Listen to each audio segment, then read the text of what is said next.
Hey folks, so welcome back to the Inside the Mix podcast, and this is the third installment of this mini producer song from scratch series. So what I'm going to do is I'm going to start off by playing what I came up with at the end of episode 62. So here we go.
So there we go, and we're going to continue to build on this in this week's episode. Okay folks, so what I'm going to do now is I'm going to use the Logic Pro step sequencer, and I'm going to create a drum pattern to go from bar 21 to bar 37. Yeah, I had to double check them. So I'm going to go to my kit, sample instrument, right click in the timeline and create pattern region. And it comes up with a step sequencer. So I'm going to find... Let's go with that kick, and I'm just going to use the step sequencer and just program in some kicks. And I've got this set to 16 steps at the moment, so let's hear what that sounds like.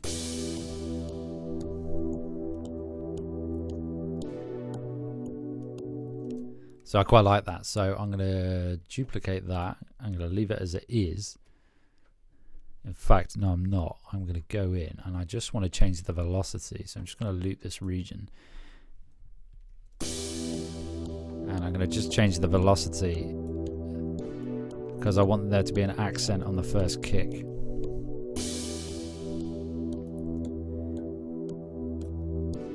That'll do. Cool. Now I'm going to duplicate it. Excellent. So now what I'm going to do is I want the... So that's 8 bars I'm going to have. And then after the 8 bars at bar 29, I'm just going to duplicate it again, but I want to kick and snare. So let's open that in the step sequencer. I'm just going to find a snare sample. So let's have a look, see what we have. Those are still my kicks. So I quite like that one. So I'm going to have that come in on every second snare.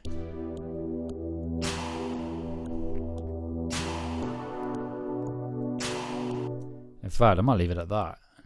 Ooh, duplicated the wrong one. And let's do that.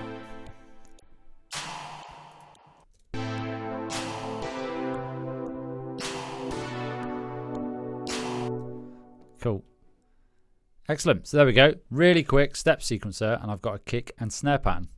Okay, so for this next part, I'm going to follow a similar process, and I'm going to use the step sequencer, and I'm going to come up with a hi-hat pattern. So I'm going to find my percussion, or rather cymbals software instrument. Here we go. And I'm just going to make that slightly bigger. And I'm going to get rid of that. Actually, I want to keep that at the end. So I'm just going to loop bar 25 to 29. And in there, I'm going to move my playhead to 25. And I'm going to create pattern region. Let's drag that to bar 25. Not sure why I didn't start there. And let's find a hi-hat. I quite like that one. So I'm just going to, once again, it's 16 steps. And I'm going to loop this.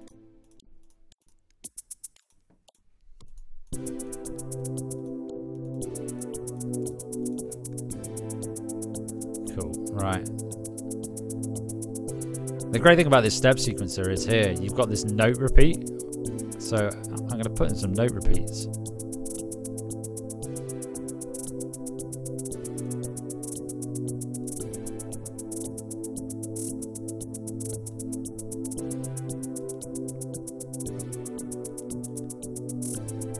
Too many.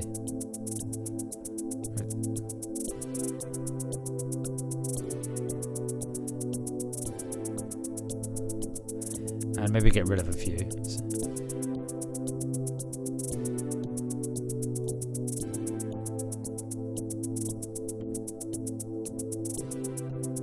Okay, cool. I like the sound of that. And velocity wise, let's play around with some velocity here as well. Let's humanize it a bit.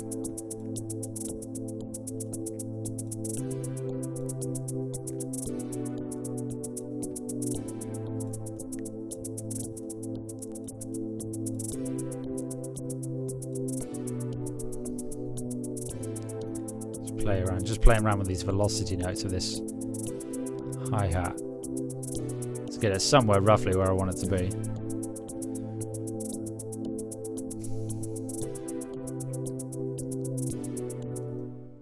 Okay, let's drag that to the beginning. So I've got a cymbal here, and I think it's going to override that cymbal here.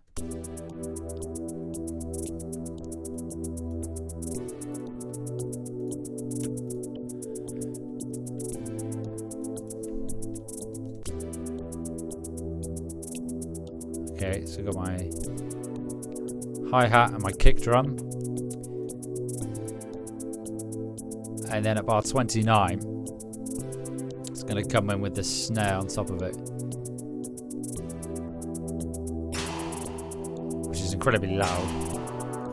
So what I'm going to do is I'm just going to go into that kick pattern there, or kick and snare pattern, and I'm just going to adjust the velocity of that snare. And do the same for this second one as well. So what you could do here, rather than having these separate patterns, is you could just increase the steps, which is probably what I should have done, but hindsight's a wonderful thing.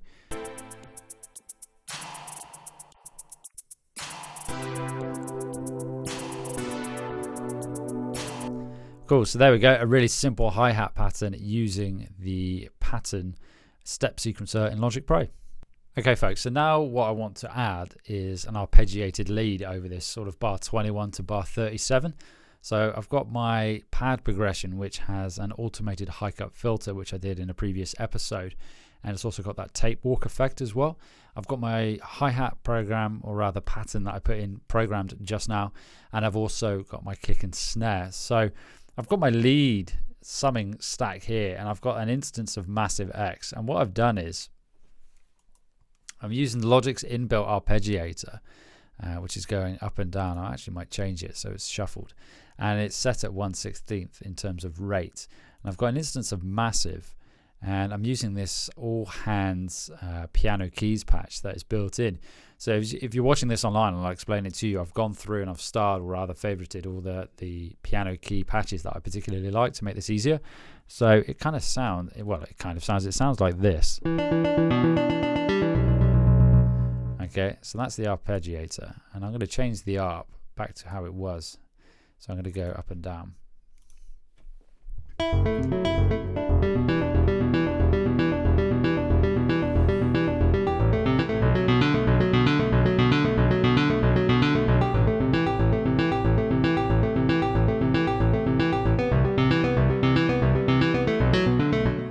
Okay, I quite like that, so I'm just going to play along.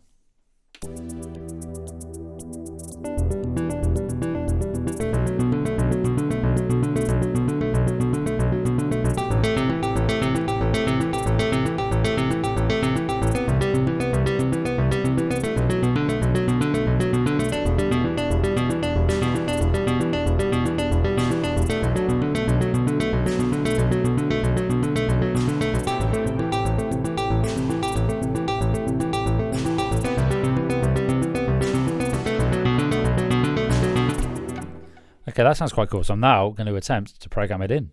So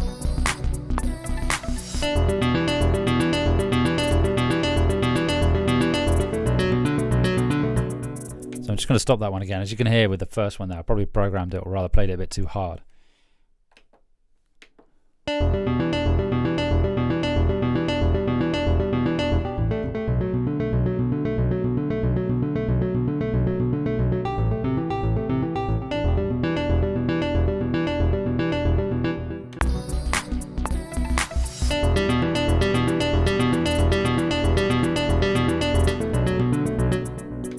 I'm also going to stop it there because I haven't set up my loop region properly as well. So that's probably not going to help me in my quest. So let's quickly do that. Let's undo that recording. Back to the beginning.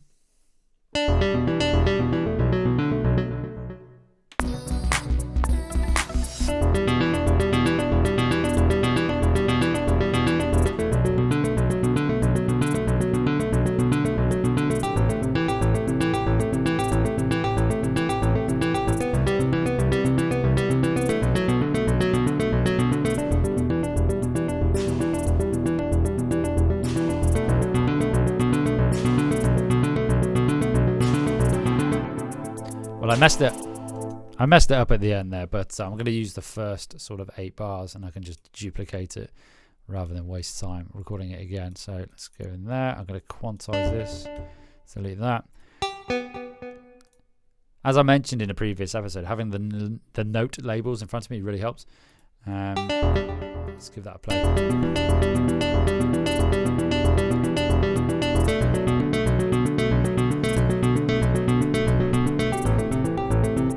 As you can see there, it's quantized it, but it's not quantized it quite enough. There we go. So to 8th notes.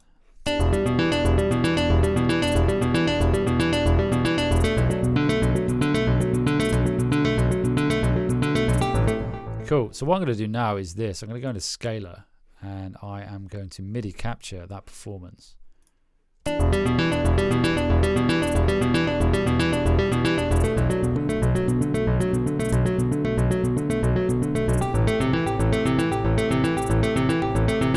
In fact, I'm going to stop it there because listening back to it now, the variation in dynamic, how I've played it, isn't quite sitting right. So I quite liked it around 60 in terms of velocity because the rest of them are sat at that sort of mark and it sounds quite good. So now I'm going to MIDI capture it. Clear that, MIDI capture.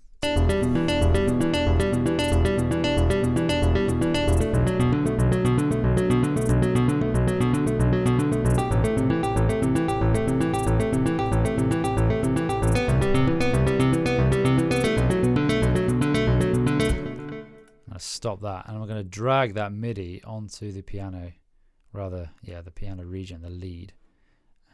Import tempo, no. Cool. So now what I have here is the actual chord played.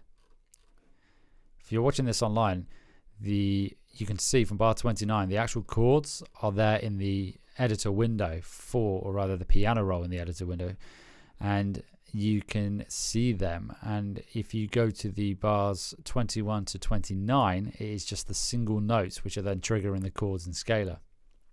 My apologies, I keep flicking between editor window and piano roll when it's the actual piano roll, not the editor window.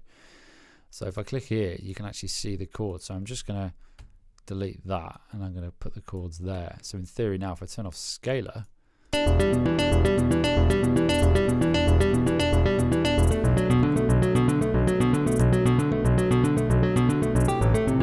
what I'm actually going to try and do is, because this is at E1, I'm going to select all the notes and I'm going to go up an octave.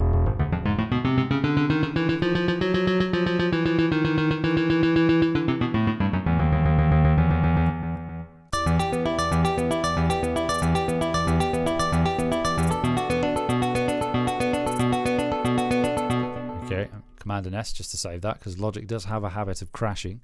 And so there we go, that is my lead up section to go over this. And actually, before I close this bit off, I'm just going to duplicate that, okay, to go over that. So from bars 21 to 39, or rather 37, I now have a lead arpeggio.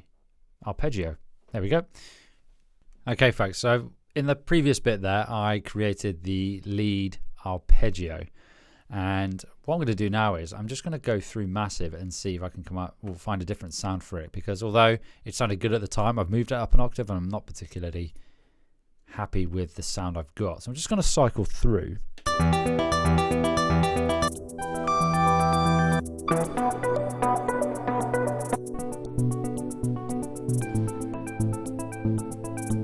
I quite like that one.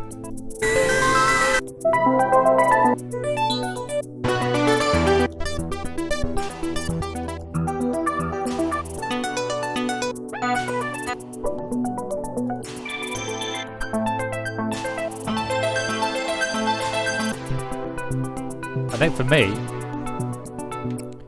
for me, it's that one there. So that's called belly stage.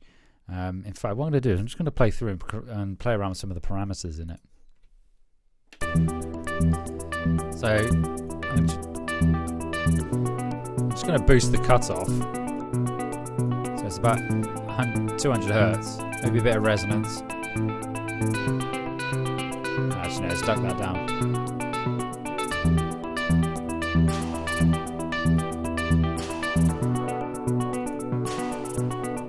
Okay, cool. So now what I'm going to do is I'm going to try what I did with the pads, in that I had the filter cut off. So I'm going to do the same for this. I'm just going to put a filter on the main summing stack, and I don't want a low pass, I want a high pass. There we go. And set it about 500, and I'm going to automate that. So A to open the automation lane, and I'm going to follow the same automation as the pads. So if you're watching this online, you can see above the pad automation. So I'm just going to mirror that.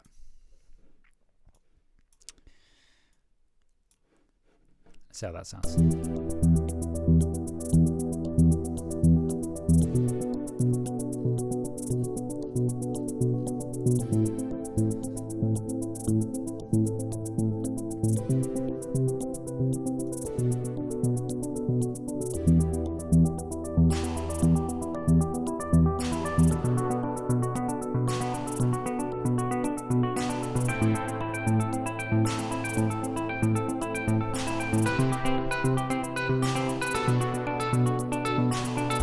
Okay, it's quite cool, but what I'm just going to try out before I move on from this bit is I'm just going to turn that off a minute, and I'm going to go into snap heap, and I'm going to see if there is a kilohertz snap heap and stereo. I'm just going to look at the plugins I've got here, because actually what I'm thinking is I might get like a shift of frequency. There's a frequency shifter here. I mean that might be what I'm thinking of. No, that's not going to be it. But what I wanted to do is maybe go, rather than automate the filter cutoff going back and forth, I'm thinking if I can find one that will do it for me. Let's go to snap heap. It's probably the easiest thing to do. Let's see what we've got in here. Browse. And I'm going to go and look at modulation.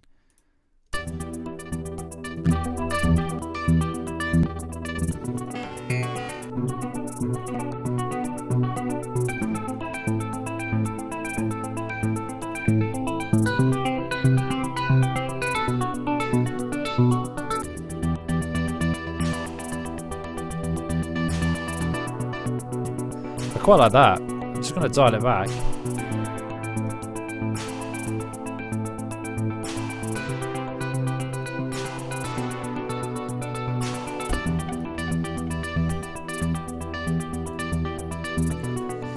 And I'm also going to go to massive, and I'm just going to pull back the cutoff as well.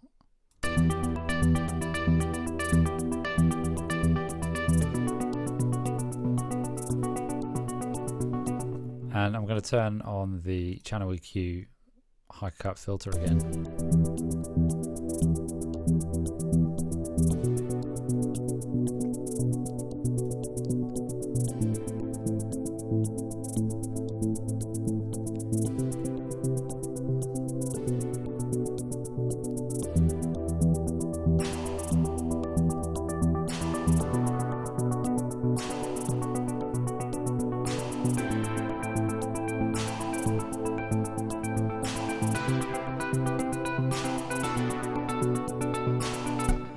Cool, so there we go. Add a bit more interest to that particular part. So we've got the pads there, and we've got this lead arpeggio over the top of it now, both with a high cut automation, well, the automation of the high cut filter. And I've used snap heap again. I do love snap heap. As you can see, you can quite quickly get a cool sound from it without having to do a great deal with Massixe. Okay folks, so now what I'm going to do is I'm going to add some sub bass to this. So I've got my bass summing stack here, and I've got Anna 2. And in Anna 2 there is a signature 808 bass. So if you go to 808 all, signature 808, and it sounds like this. And I'm going to use that as my sub bass. As you can see with Anna 2 again, I've gone through And there's only two I favorited, to be fair, in the 808. Probably need to go through it again. But what I'm going to do is, in this section that I've been working on, I want to add the sub bass. So to do this, I'm going to select the drop pads here.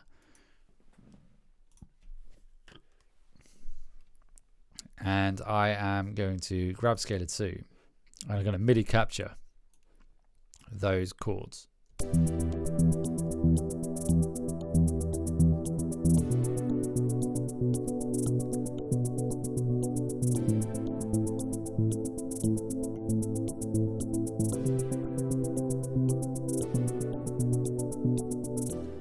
Cool, stop. And I'm going to drag those, make sure I've got the right one, onto my second bass track.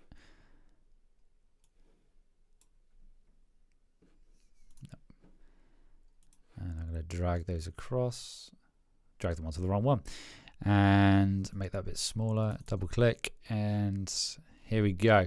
So if you're looking at this online, you'll be able to see the chords that are played. And I'm just going to stick with the root notes. There we go, and I can delete all the other notes because they're not needed. And might move it up an octave.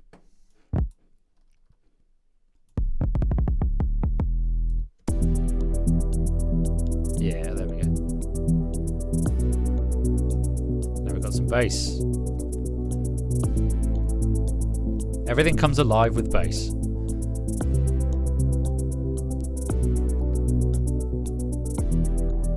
In fact, I'm going to do the same. I'm going to add the sub bass to the section before, so from bar 5 to bar 21. So I've got my verse pads, and I've already got the MIDI here. So I'm just going to drag that up and do the same thing. And I'm going to delete the notes I don't want. I'm going to move it up.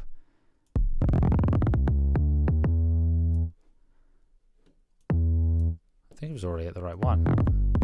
No, E2, that's the one I want.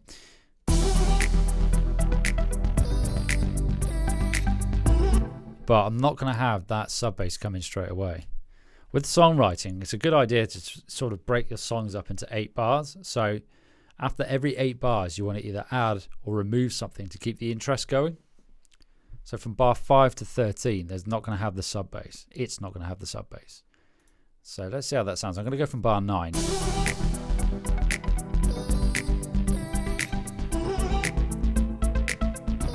So the sub bass is going to come in now.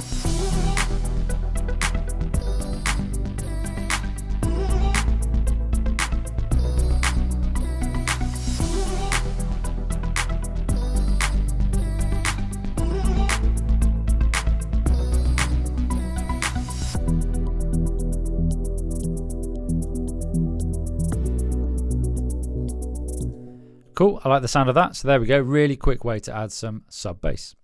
So with that sub bass, what I would probably usually do is sidechain it to the kick, just to add a bit of movement. But the cool thing about Anna 2 in this instance is because I've got the kick and the snare sort of in this instrument channel at the top, and I don't really want to dive into that just yet. But if I go into Anna 2, and you probably get this in other plugins as well, but in the actual I don't know what they call it, insert, I guess it's called the insert section of Anna 2. There's a dynamic drop down. Well, there's a drop down with a dynamic option, and there's sidekick. So I'm going to solo that channel, and it sounds like this.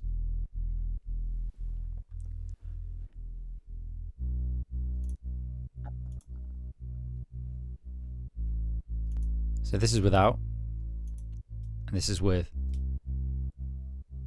Okay, now I'm going to play it in context.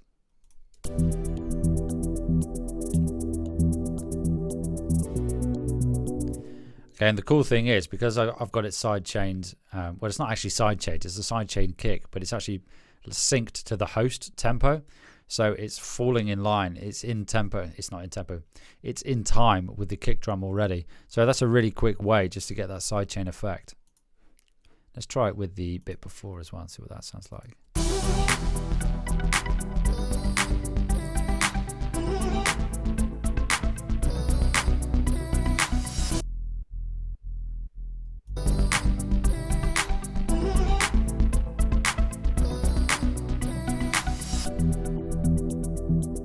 Yeah, I think that sounds pretty cool. You could probably do the same with the pads as well, actually. I never thought of doing that.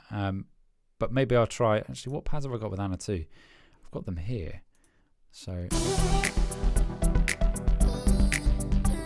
let's see what that sounds like with these pads. And I've already got a chorus effect on there. Let's try. It might not sound right. I'm going to solo it.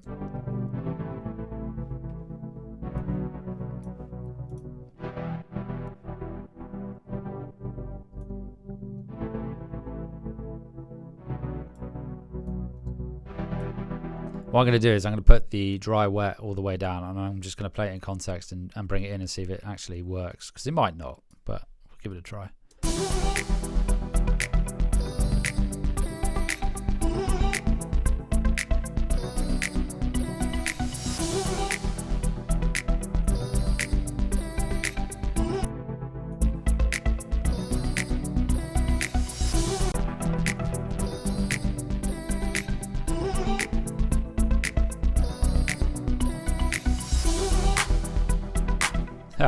I was making all those changes there and I was thinking it doesn't sound any different. Why doesn't it sound any different? And I did the classic of making a change to a parameter and dragging things around without actually having it enabled.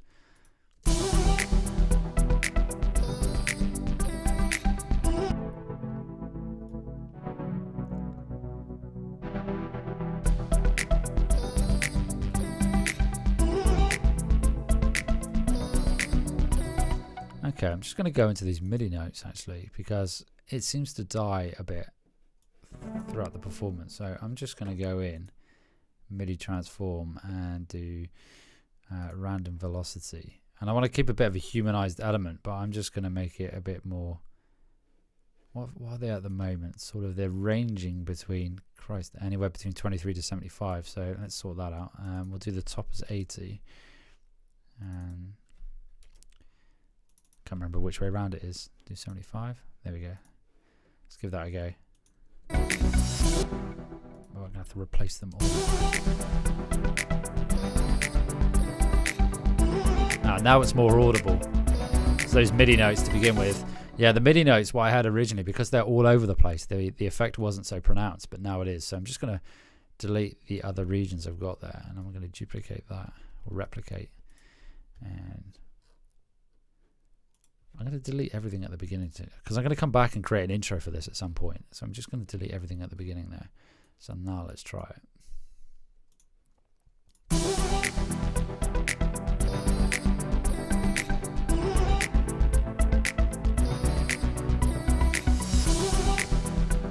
Just dial it back a bit.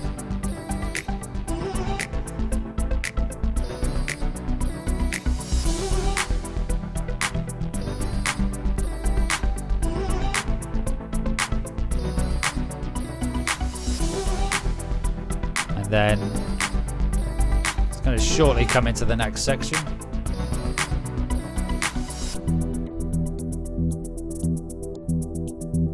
I think with that kick pattern, I'm just going to go in and I'm going to remove. I don't want it. I want every other. Let's try that.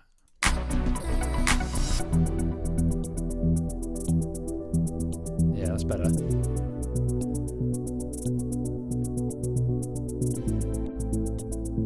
Okay.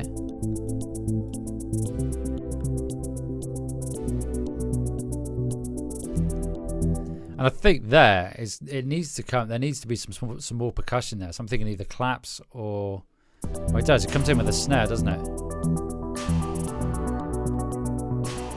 I'm just going to try creating a pattern here with some claps. Let's double click on that. Just going to cycle that region. Select the whole lot. Don't want that. There we go.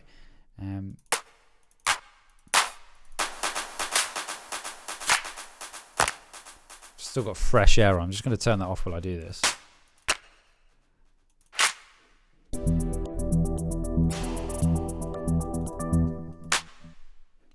That one might do the job. Let's give that a go.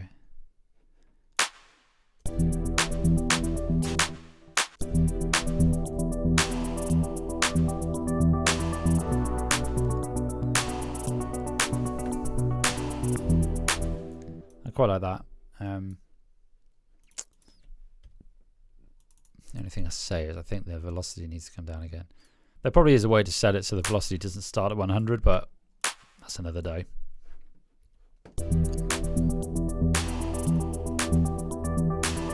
That snare's still really loud. Let's go in and have a look at that.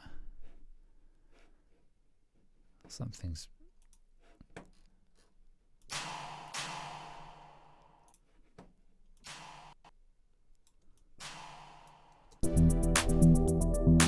It's better. Cool, so there, I digressed a bit because I added some claps. I had a little play around with the snares there as well. And I also added the sidechain effect to the synth pad at the beginning of the progression, or rather the piece, and also added it to the bass as well. So a bit more than usual in that little segment there, but some pretty cool stuff. Okay, folks, so for this next part, which we're coming to the end of this episode now, what I want to do is I just want to extend beyond bar 37 now. So what I want is to, don't know why I clicked on that, there we go. Sorry folks if you're listening to this on the podcast player of your choice. I accidentally went to zoom in or zoom out and it went all weird. So I want to take these MIDI, this arpeggio, and I'm going to option click and I'm going to drag it to the right and I'm going to stick it on my next lead instrument. And I've got the arp already set up on here, so I'm going to use the same arp pattern. And this time I'm using Pigments. Now I haven't used Pigments in a while, and this is Pigments 4, and I haven't touched Pigments 4 yet. So we're going to give this a go. Before I do that, I just want to add, I'm just going to add the kick behind this and the sim and the percussion and the claps as well, just to give me a beat to work with. Okay, so that's Pigments. So that's, let's have a look. There's a lot of presets in here that I have not been through yet. If you're watching this on YouTube, you can see there's a lot. And that's just in the keys section. So I'm thinking keys, and let's go from the, I'm not going to go through them all, but I've got a feeling this Annabelle one sounds quite good. Let's go from the top. I'll go for a few and see what we have.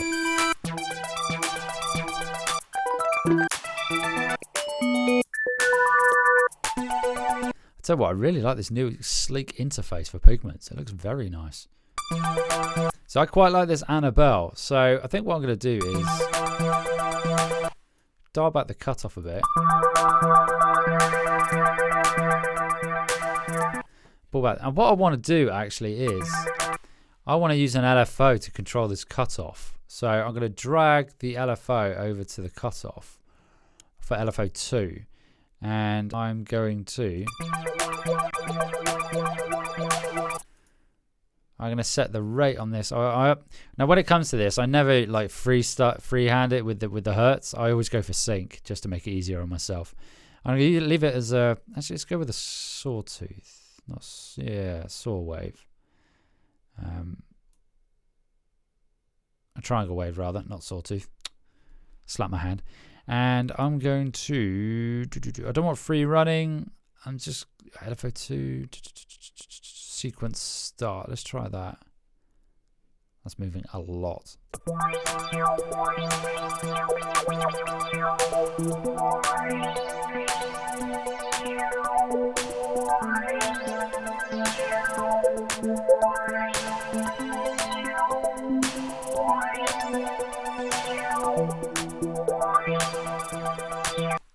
So that's quite cool, but I want to dial it back a bit. I don't want it to be so broad. There we go.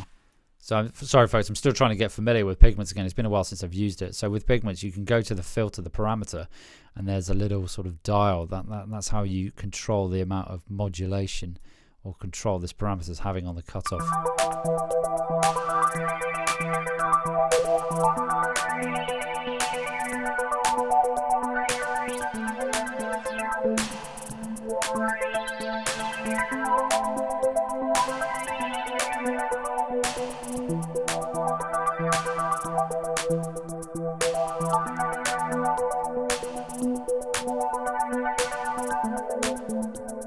So I think that sounds quite cool.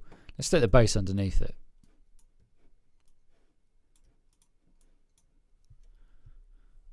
Oof. So when you're recording these things, I've got the microphone in the way and I can't see the keyboard a lot of the time, so I'm going on muscle memory. So hence why sometimes I'll press the wrong key. So if I ever do that, and you know why, it's because I'm going on muscle memory.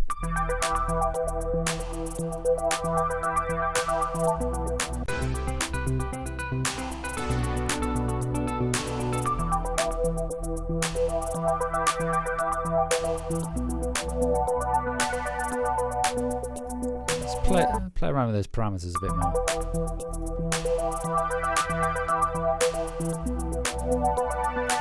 So all I did there was I just turned off the second filter, and I think that probably sounds better.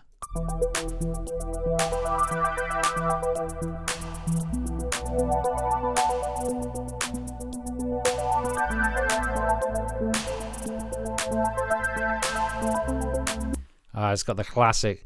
I love doing this. It's got the modulation. I think that's a modulation wheel. Yeah. So the modulation wheel is controlling the fine tuning of the synth. That's a really cool thing to do. So no matter what synth you have, it's using the mod wheel here, but usually what I would probably use or do rather is an LFO and just really subtly control the fine tuning of the instrument, because it adds a bit more character to it.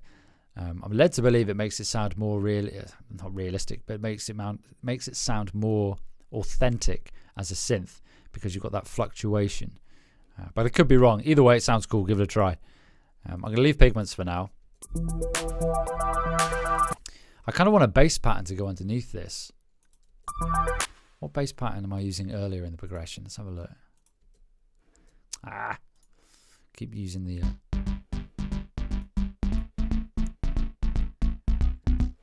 I mean, that might work. Let's drag that up.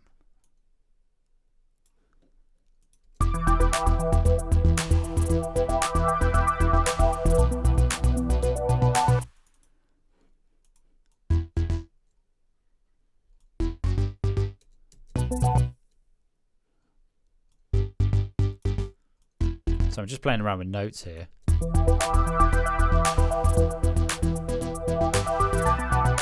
Cool. So what I've done there is I've just moved the note. So the last note of that particular bar, I've just moved it up to the third. Let's try the fifth. And, there we go again. See, keyboard in the way.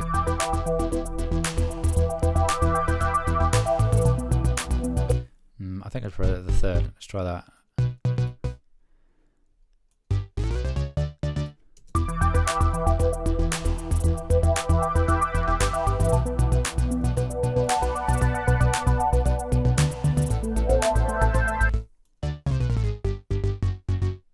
Might drag that down. Root note, third, root note of the chord. Whoa, no, God, that wasn't even the right key. I'm going to stick with thirds. I might stick a fifth in there, otherwise it's going to be the same note as the chord before it.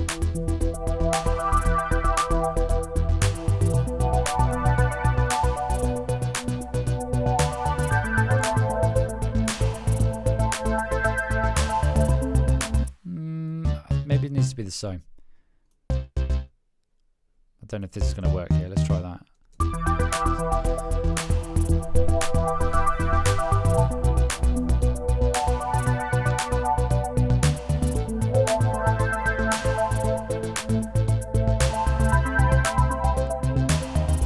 Whoa. In fact, I might just leave that as is, because I didn't like that.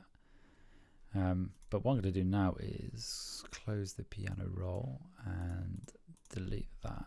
And then, so what I could do here, so just to give you a run through what I've done there, is I've added a third at the end of each note.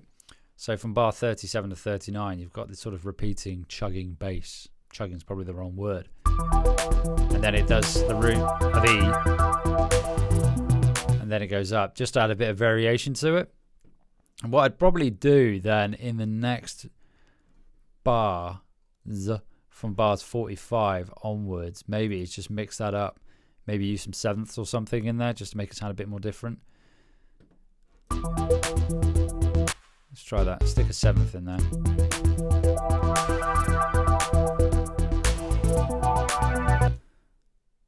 I'll play it.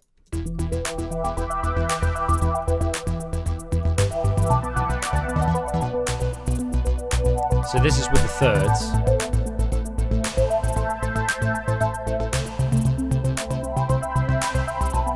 And now it's going to move up to sevenths.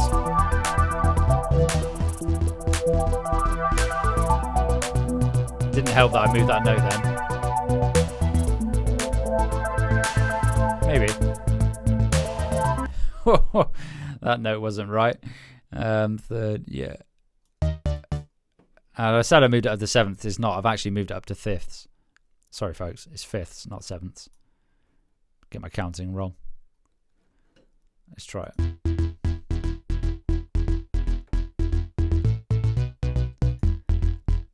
I think it'll work.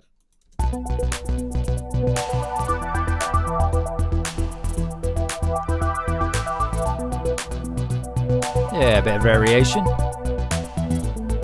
Don't know about that note. That one's okay. It's food for thought. Anyway, so what I'm going to do now is I'm sort of like coming to the part where I kind of want to start building this, mapping this out. So what I want to do then, I think, is come back into the beginning, the intro section, because I'm just going to go and customize my toolbar because I haven't got time and beats in there. There we go. So a really useful thing to have in your toolbar when you're songwriting, I find, is the CPU load. I've got a Mac Studio now, and it's significantly less than it was, which is quite nice. So I remember when I had the old MacBook Pro, which is great, and I still use it. As soon as I stuck Pigments Massive working in the same project, poof. So what it's going to do, I don't know how this is going to sound. Let's give it a go. I'm going to go from bar 49, so 4 bars, and then it's going to go back into the...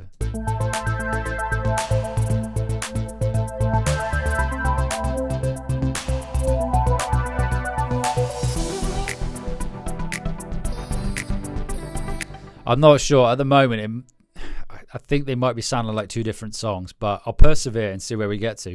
If I get 2 different songs out of this, then fantastic. But we'll see how we go. But I think the idea here is you can see the workflow and progression, and the idea is coming to fruition. But at the moment, possibly sounding like 2 different songs. I'd be interested to know what your thoughts are. If you're watching this on YouTube, please do leave a comment. If you're listening to this on your podcast player of choice, leave a comment if you can. Alternatively, DM me on @Inside the Mix Podcast and let me know what you think. 2 different songs or not sure. At the moment, I'm probably leaning towards 2 different songs. Okay, folks, so that is the end of this episode. So quite a lot gone on in this episode. So I added a kick and a snare to to bars 21 to bars 37. I also added some hi-hat as well.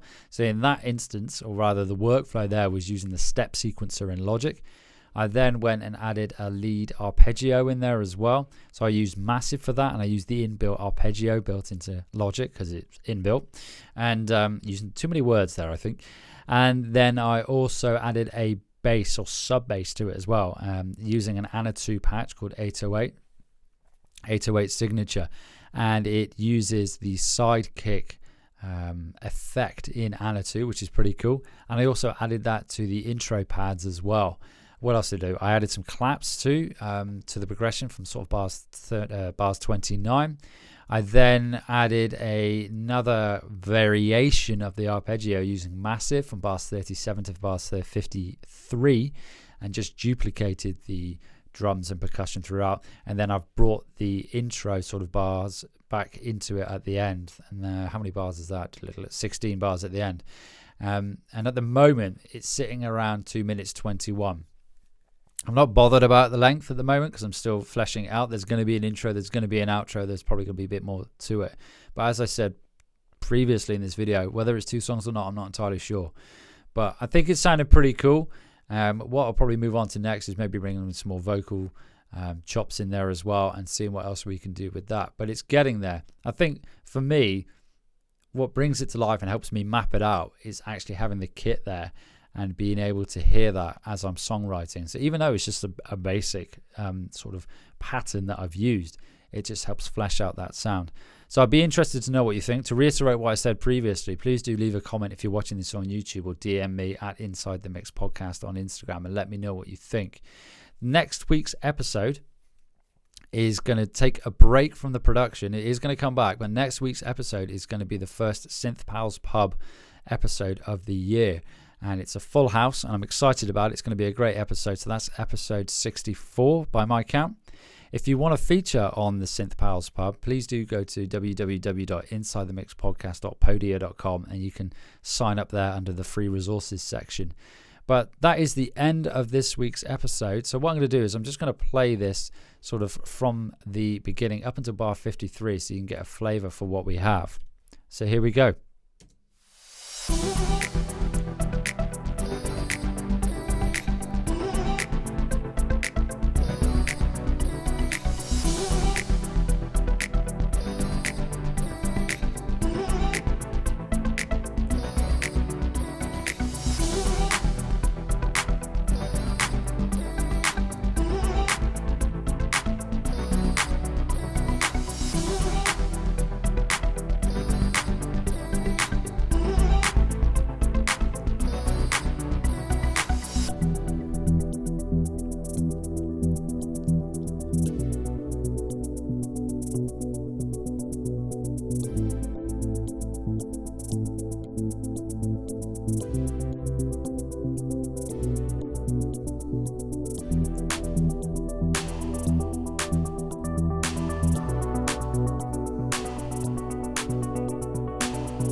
Listening back now, that pigments patch might sound a bit too wild, but I'll let it breathe for a bit and come back to it.